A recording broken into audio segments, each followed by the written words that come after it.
সে কোন বন্ধু বলো বড় বিশ্বস্ত, কার কাছে মন খুলে দেয়া যায়, কার কাছে সব কথা বলা যায়, হওয়া যায় বেশি বিশ্বস্ত।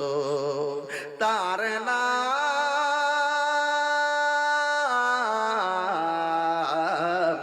আহমদ, বড় বিশ্বস্ত।